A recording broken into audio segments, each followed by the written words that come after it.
Pernah nggak sih Anda jual saham yang lagi untung terlalu cepat? Atau sebaliknya, terus aja megangin saham yang rugi, berharap harganya bakal balik lagi? Kalau pernah, tenang aja. Itu bukan karena Anda nggak pinter, itu adalah psikologi manusia yang sedang bekerja. Hari ini, kita akan bongkar tuntas kekuatan-kekuatan tak terlihat yang sebenarnya mengendalikan setiap keputusan investasi Anda. Yuk, kita mulai dengan satu pertanyaan mendasar ini. Teori keuangan tradisional sih bilangnya kita semua investor rasional, tapi sifat asli manusia membuat semuanya jadi jauh lebih rumit dari itu. Jadi begini, teori-teori lama itu mengasumsikan kita semua ini super logis. Pokoknya, semua keputusan berdasarkan data dan tujuannya cuma satu, memaksimalkan keuntungan. Tapi, keuangan perilaku datang dan bilang, tunggu dulu. Pada kenyataannya, kita semua ini adalah investor manusiawi. Kita lebih sering didorong oleh emosi dan psikologi. Tujuan kita seringkali bukan cuma untung, tapi juga menghindari rasa sakit karena rugi. Oke, ini dia rencana kuliah kita hari ini. Kita akan mulai dari teori dasarnya, lalu kita akan lihat daftar bias yang seringkali menjebak kita semua, dan yang paling penting kita akan akhiri dengan 3 aturan praktis sebagai bekal ujian akhir Anda di dunia investasi.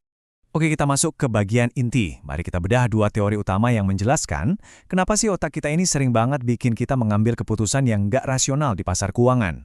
Ini dia yang pertama, teori prospek. Gini deh gampangnya. Coba bayangin, rasa sakit karena kehilangan uang 1 juta rupiah itu rasanya jauh lebih perih daripada rasa senang waktu kita dapat keuntungan 1 juta rupiah. Nah, perasaan inilah bukan logika murni yang seringkali mengambil alih kemudi dan menjadi dasar dari banyak sekali tindakan irasional kita. Di dalam teori ini ada 3 pendorong utama. Pertama, loss aversion, alias kita benci banget rugi.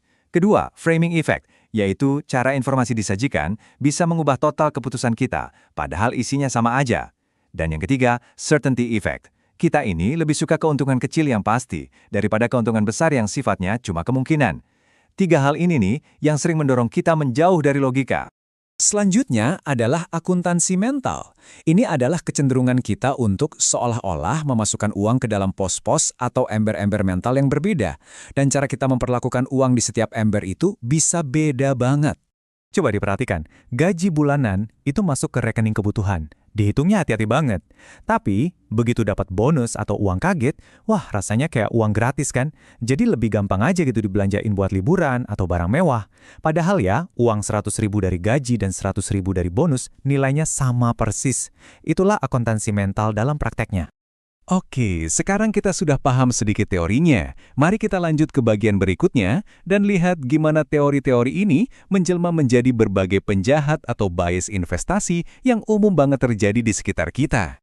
Kita mulai dari kelompok pertama, jalan pintas kognitif.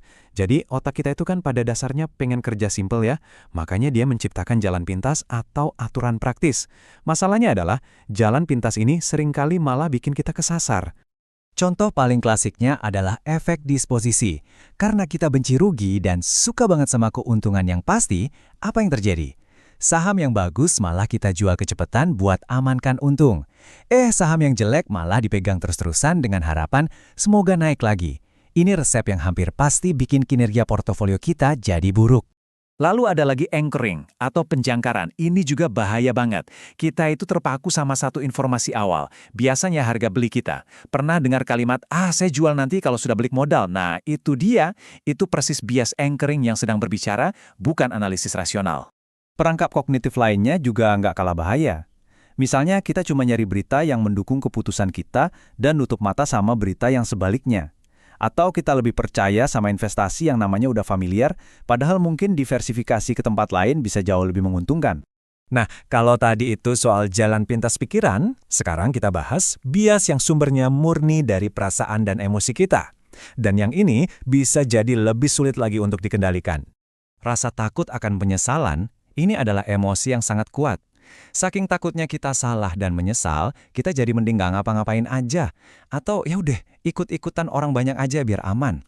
Padahal bisa jadi kita sedang ikut-ikutan orang banyak berjalan menuju jurang. Emosi lain juga bisa jadi perusak kekayaan loh. Misalnya, rasa terlalu percaya diri yang bikin kita merasa paling jago dan akhirnya mengambil risiko yang gak perlu. Atau kita terus-terusan nambahin uang ke investasi yang udah jelas-jelas rugi hanya karena sayang sama uang yang udah masuk duluan. Itu murni jebakan emosional. Oke, semuanya perhatikan. Kita sampai di bagian paling krusial dari kuliah ini. tinjauan untuk ujian akhir. Ini dia poin-poin kunci yang perlu Anda kuasai supaya bisa lulus ujian investasi di dunia nyata. Coba deh bayangkan portofolio Anda itu seperti piramida. Dasarnya adalah lapisan keamanan. Ini isinya investasi yang super aman buat jaga-jaga untuk melindungi Anda dari kemiskinan. Nah, puncaknya adalah lapisan ambisi. Disinilah tempatnya investasi yang lebih berisiko untuk mengejar kekayaan. Dengan memisahkan keduanya, kita bisa mengelola emosi dengan jauh lebih baik. Ini dia 3 aturan praktis untuk lulus ujian. Aturan pertama untuk lapisan ambisi Anda, otomatisasi. Bikin investasi rutin otomatis. Ini cara paling ampuh untuk ngakalin diri sendiri. 2 aturan berikutnya untuk lapisan keamanan. Kedua, pisahkan portofolio sesuai tujuannya. Ini adalah akuntansi mental yang cerdas. Dan ketiga, buat checklist bias. Sebelum beli atau jual, paksa diri Anda berhenti sejenak dan tanya, ini keputusan gue beneran logis atau cuma karena emosi sesaat? Ingat ya, mengakui kalau kita punya semua kecenderungan manusiawi ini bukanlah sebuah tanda kelemahan. Justru, mampu mengelolanya, itulah ciri khas dari seorang investor yang disiplin dan profesional. Jadi, sebagai penutup, saya mau kasih satu pertanyaan untuk Anda renungkan. Setelah kita bahas semuanya, coba jujur pada diri sendiri, dari semua bias tadi, mana sih yang paling sering Anda rasakan? Karena mengenali musuh dalam diri kita adalah langkah pertama untuk bisa menang.